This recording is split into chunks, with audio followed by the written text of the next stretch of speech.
Like many, I was saddened to learn about the recent passing of Richard Roundtree, the one and only John Shaft. Here, I'll be exploring the final movie in the original Shaft trilogy, Shaft in Africa.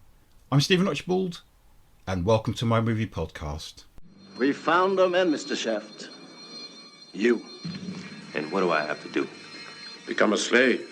We need a trained investigator. He has to let himself be recruited. In Africa.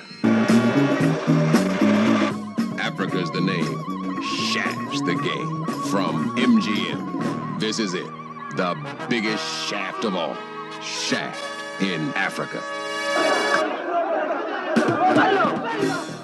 Hello, and welcome to my podcast, They Came From Within, Cult Movie Reviews. I'm not James Bond, simply Sam Spade. Shaft in Africa, 1973. In his third big screen outing, the private eye John Shaft would get to leave his New York milieu in order to tackle some rather unsavoury types on the other side of the world. A powerful criminal gang is smuggling immigrants into Europe and forcing them into slave labour. John is hired and sent to Africa to pass himself off as an African itinerant worker so that he can obtain crucial information on this nefarious organisation which has plans to make these Africans do backbreaking work in Paris. The trouble is here that the criminals already know they are going to be infiltrated. So does Shaft have any hope of surviving long enough to smash this clandestine operation? Well, damn right he does. Mainly by using the quick thinking and ingenuity he displayed in the first two Shaft flicks. The theme of the movie may be sombre, but there's plenty of room for heroics. And John even gets the opportunity to seduce the main bad guy's sexy girlfriend.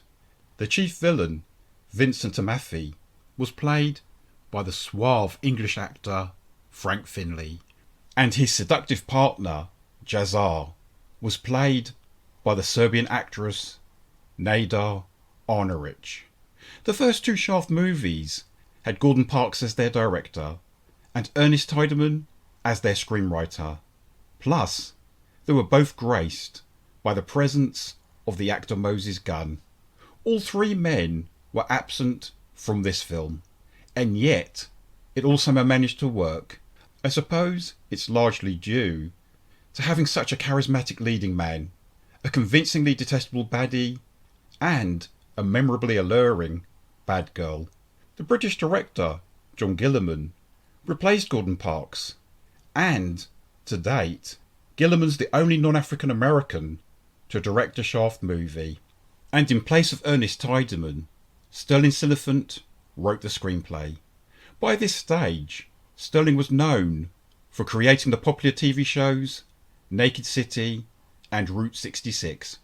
Oh, and for winning an Oscar for his screenplay for In the Heat of the Night. Aside from Nada Arneric, another attractive actress who appears in this film is Vonetta McGee. She portrays Elemme, the daughter of John's employer, the Emir Ramila, who was played by the Guyanese actor Cy Grant. Vonetta made her big screen debut in the 1968 Italian western The Great Silence, Il Grande Silenzio. And apart from appearing in such blaxploitation films as Blackula, Hammer, Detroit 9000 and Thomasine and Bushrod, Vonetta also impressed as a secret government agent who seduces Clint Eastwood's lead character in The Eiger Sanction from 1975. And as I mentioned in my recent The Fall of the House of Usher review, Vonetta McGee was married to the actor Carl Lumley. After she received a cancer diagnosis in 2001, Carl became her main carer. Sadly, Vonetta died from cardiac arrest on the 9th of July 2010. She was 65 years old.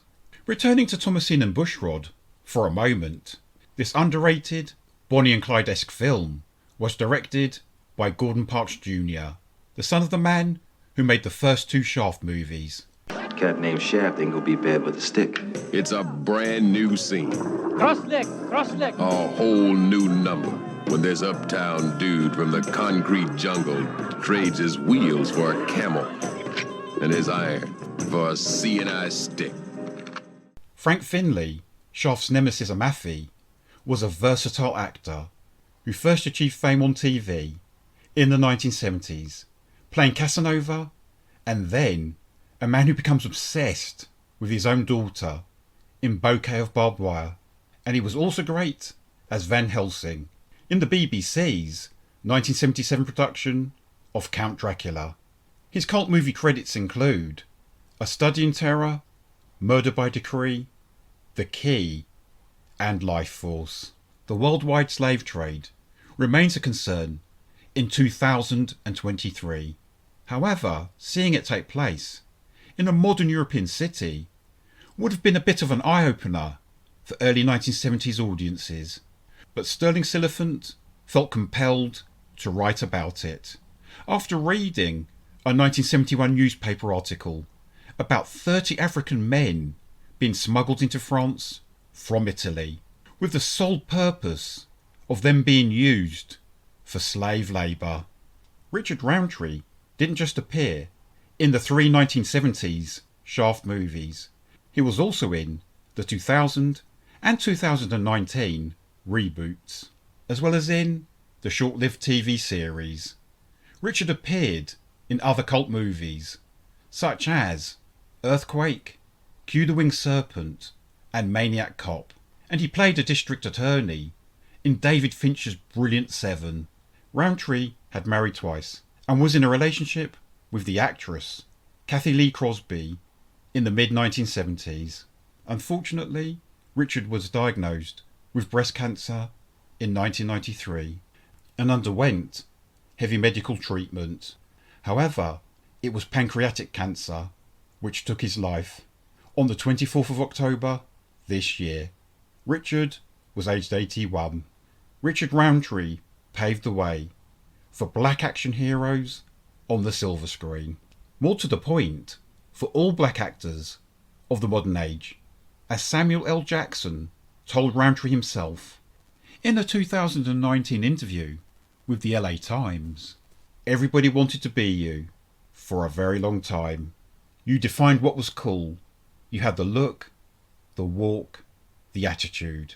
Each of the Shaft films has an infectious music score. The one for Shaft in Africa was done by the jazz bassist turned record producer Johnny Pate. However, the groovy theme tune, entitled Are You Man Enough, was supplied by the Four Tops. The first two Shaft movies drew comparisons with James Bond. As Gordon Parks had put it himself in 1972, we need movies about the history of our people too. We all need a little James Bond now and then. No doubt in an effort to strengthen this association, Shaft in Africa was filmed in various eye-catching countries, namely Ethiopia, Eritrea, Spain and France, and of course the United States. Shaft in Africa was shot between December 1972 and February 1973 on a budget of $1.5 million, and it was first shown in the States in New York on the 20th of June 1973. Alas, it only made around $1 million at the box office. No matter, many of us adore these films to this day. So farewell to the marvellous Richard Roundtree. Will he be remembered as a black icon? Damn right. I'm Stephen Archibald, and thank you very much for listening to my podcast, They Came From Within, Cult Movie Reviews. Please feel free to follow me, and all my episodes are available from most podcast hosts. Stay safe, be cool, and goodbye for now. 36 exposures. Extra film in here. No, I'm not James Bond. Simply Sam Spade. Shaft, tracking down a ring of 20th century slave runners across 2 continents. Listen, if Shaft is still breathing by this time tomorrow, I'll have you killed. Why don't you really clamp down on the slave trade? I'll tell you why. Because the black ghettos of Paris is as far away from the Champs-Élysées as 125th Street is from Park Avenue.